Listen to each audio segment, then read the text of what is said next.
Hey guys, this is Abdul Syed, the Realtor Extraordinaire. I just left a meeting with a homeowner that was thinking about selling his house and asked a bunch of really good questions. And I thought the answers were, pretty good to share with anybody that's considering selling their home.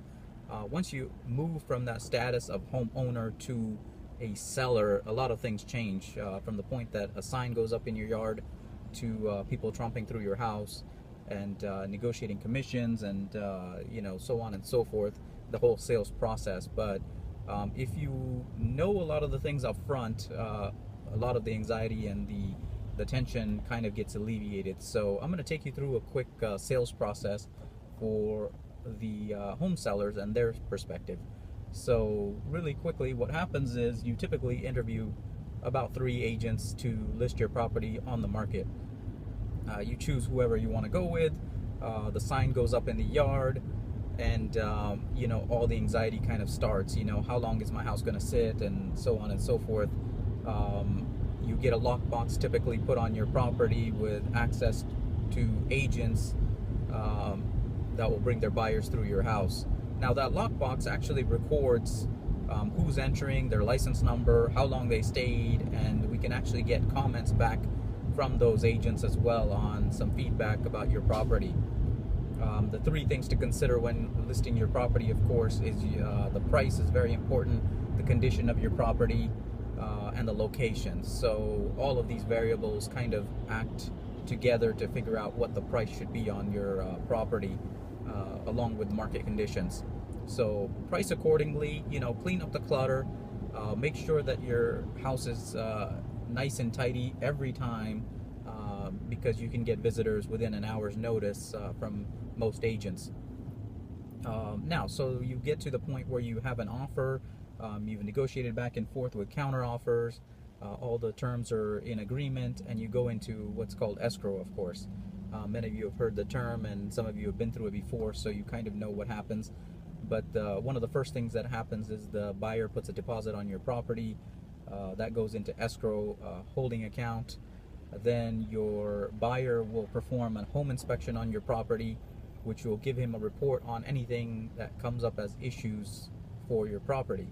A couple of things happen there. So with that report, the buyers can request for you to repair some of the items on the property, and you can respond in 3 ways.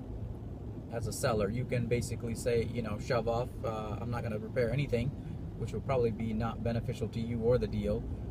Or you can select a few items to complete, or complete all of them if you like. And the last option is provide some monies for them to remedy the situations instead of you having to go out of your way and do all those items. Once that's negotiated, you go into the appraisal part of the negotiations. So the lender from the buyer will send out an appraiser that comes and values your property. So let's say you sold your house at $350, and the appraisal comes in short at like $345. Again, you go back to the negotiating table. The buyers in this current market won't pay above appraisal value unless it becomes a really strong seller's market, which it looks like it's coming soon. But you go back and forth. Do you reduce to $345, or does the buyer walk, or does the buyer accept to buy at $350, which is a very rare condition, I'll tell you just up front. So typically the sellers, will go to the appraised value because otherwise they can't sell their property unless they'll find a willing enough buyer to pay over asking price or over appraisal value, or you have a cash buyer that doesn't have any bearing on the appraisal value. So once that's negotiated, you go to contingency removal periods. So contingency removals are contingencies is what the buyer has in place to safeguard them from having to buy your property without having a proper loan in place. So you ask for the buyers to remove all their contingencies, and their lender basically says yay or nay as far as having them sign off on yes, we're good with the loan. And once that's done, the deposit comes up for grabs to the seller. I wouldn't get your hopes up though, because it rarely does go to the seller if the deal falls apart. that's again negotiated. Maybe it's a piece of that deposit, or all of it goes back to the buyer in some cases. But it's a long shot that the seller keeps that deposit even after the contingency period. So just a heads up. But once all those contingencies are removed, the buyers will sign all the loan documents, and you're off to closing of escrow. So once that escrow closes, you have a couple days that you can stay. Usually negotiated at the beginning of the contract. Usually, on the day of escrow, you have to sometimes leave, or you have 3 days, which is kind of customary, and the going amount of days that most agents write on the contracts. So you have 3 days after the close of escrow to vacate the property.